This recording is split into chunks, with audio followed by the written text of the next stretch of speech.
Do you struggle with layering heat transfer vinyl? If so, let me help you with another idea. Let's get started. Hello everyone and welcome to Crafting with Delonda. It's me again, Delonda, and thank you so much for joining me today.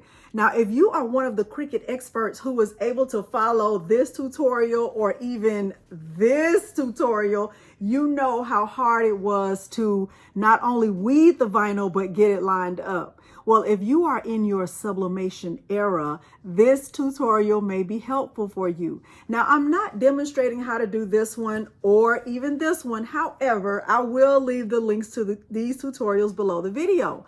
I am going to suggest that if you've already started your sublimation journey, you can just take those projects or what you've done with those projects and turn those into sublimation files. That's what I'm going to show you today.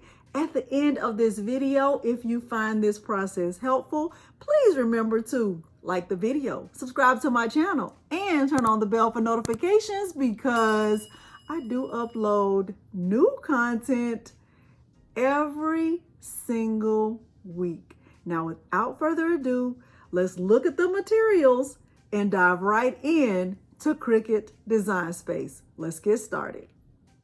The materials I'll be using for this project include, I'll use my Epson EcoTank 2760 series printer. I'm using a Silky Socks polyester shirt that I purchased from Atlanta Vinyl. I use Hiipoo Sublimation Ink in my printer. I'll use a lint roller. I use Cricut heat resistant tape in my cute little hedgehog tape dispenser. This is butcher paper. I like to purchase my butcher paper from Sam's Club. They sell the large roll, but I will link other butcher paper that you can get from Amazon. I'll be using that heat press back there. It is a 16 by 20 auto open wallet press that I purchased from Heat Transfer Warehouse. The image I created in Cricut Design Space, I'll make sure that tutorial is linked below the video. Now, without further ado, let's head over to Cricut Design Space.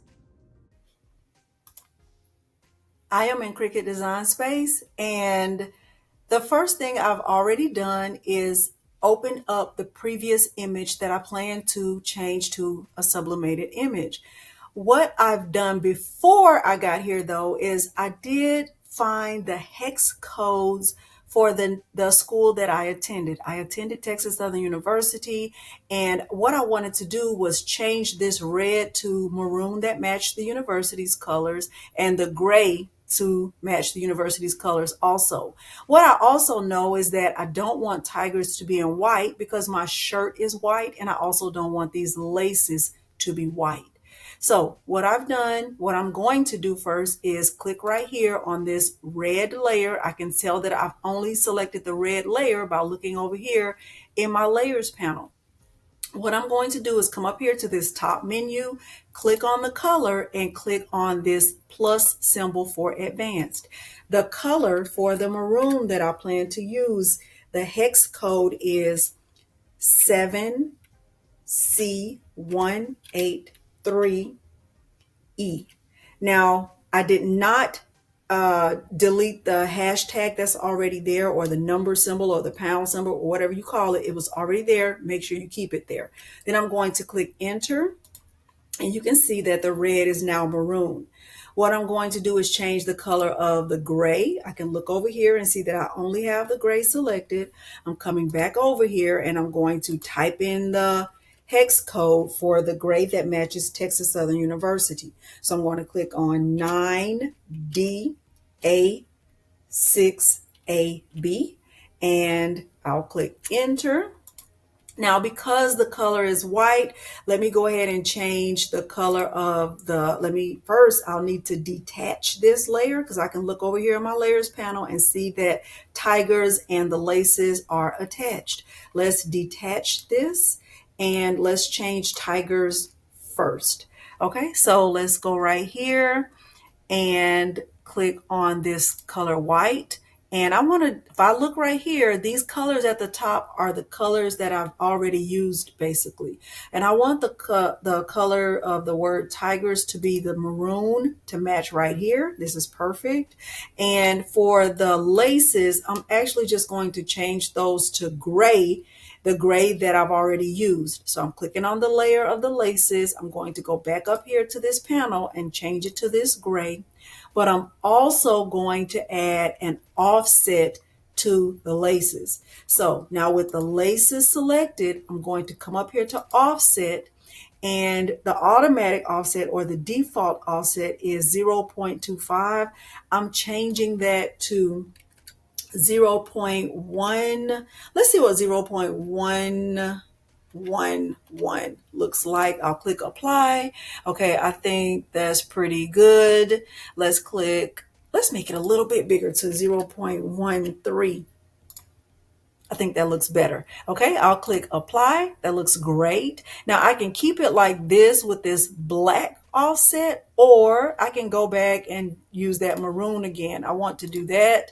Okay, we want to really fully represent for the university. All right, so now this looks excellent. And everywhere you see white on the tiger, of course, that will be the color of my shirt. So now what I want to do is select the whole image. I have everything selected. I can tell that I have everything selected just by looking over here. And what I'm going to do is click flatten. This looks excellent. Now, because I will be printing from my Epson EcoTank 2760 and I'm using Cricut Design Space, I already know that I have limits on what I can do in terms of the size. So right here, I can see that I have basically an error message. I'm going to click right here and it says the image is too large for 8.5 by 14 legal paper. We have detected that the max size for this shape is 7.43 by 7.49. Now, if I click on auto resize, it'll just change it to that size. Okay, that brings the image down. But what I'm going to do right here is click on the option to unlock this. And I know that if I try to make this any wider, let's see what will happen. Okay, it automatically gives me an error, so I'm just going to go back to where I was. I know that the widest I can go is 7.4. So what I'm going to do is change the height. So with my image or my proportions unlocked, I'm going to just start to make the image taller.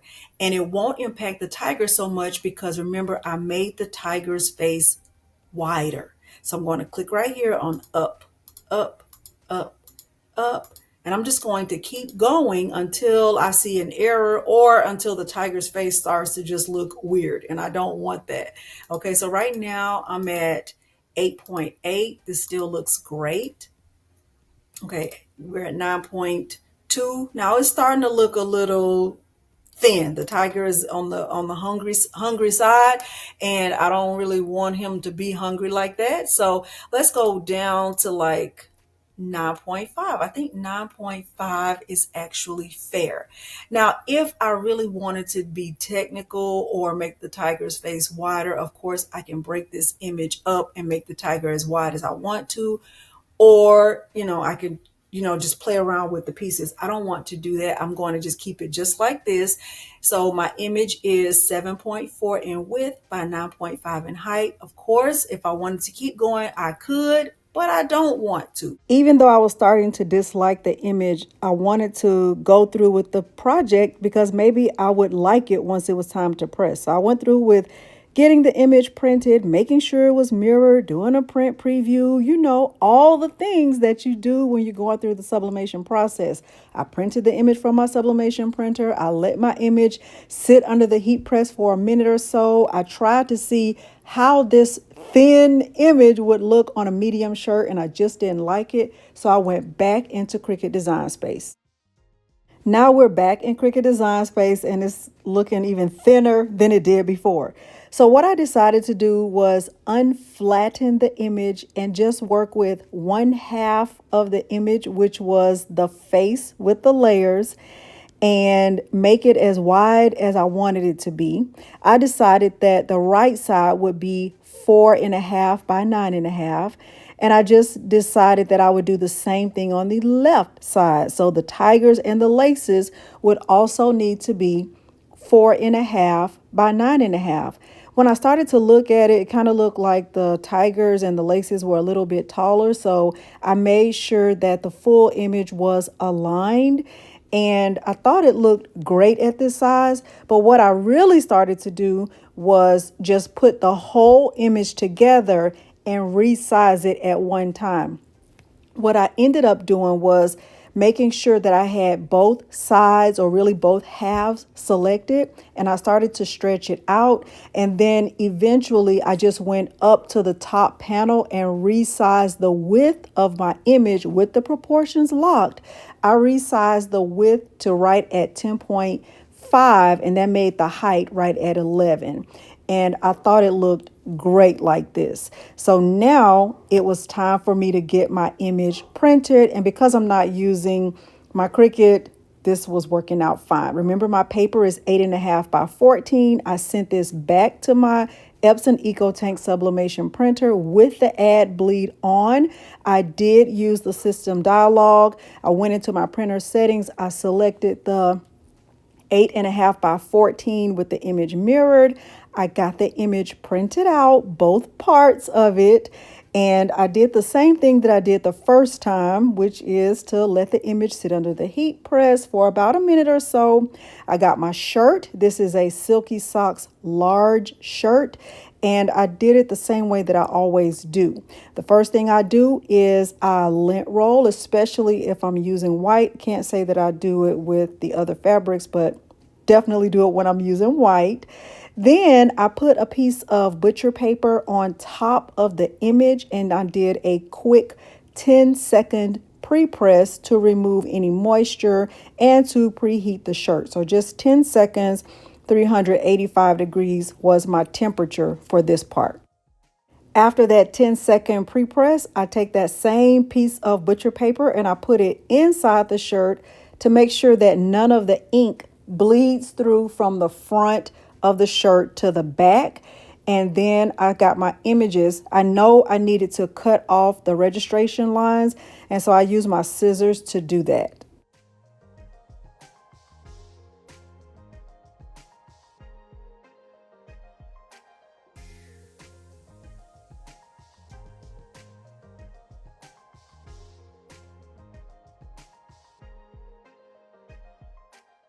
Now it's time to get the images lined up, and I guess this is better than trying to line up 3 layers of heat transfer vinyl. So what I also decided to do was cut the line straight on the side of the tiger's face, and that would help me with this portion of lining the tiger up with the word tigers and the laces.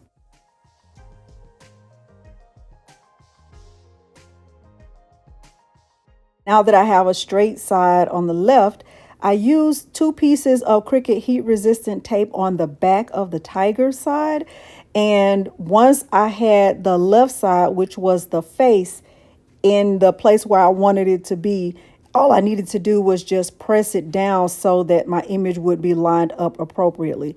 So the tape was just there as a place marker and to help me get it lined up. Remember, mine is on the back of the side behind the word tigers. Once I had it in place, I just pressed down and I flipped the image over onto the shirt. So now I'm going to do that. And then I'm going to just add a little bit of tape, still coming 3 fingers down from the collar. I don't like to use a lot of tape for anything really. And I'm just going to add a few pieces of tape on the outer edges.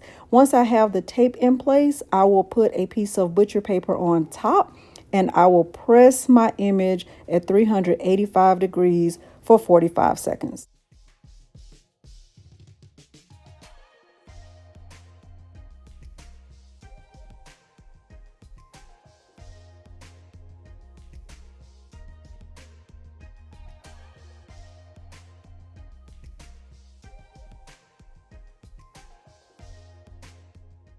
Now, if you've been with me for more than 2 weeks, You know that this is always my favorite part of any tutorial. This is pretty much the reveal.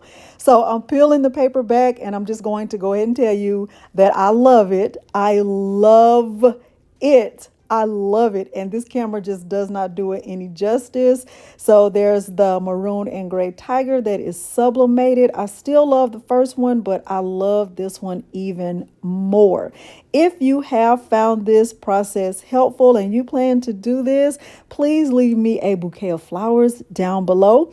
At any rate, please remember to like the video, subscribe to my channel, and turn on the bell for notifications because I do upload new content every single week. Thank you so much for joining me today, and thanks for watching. Bye.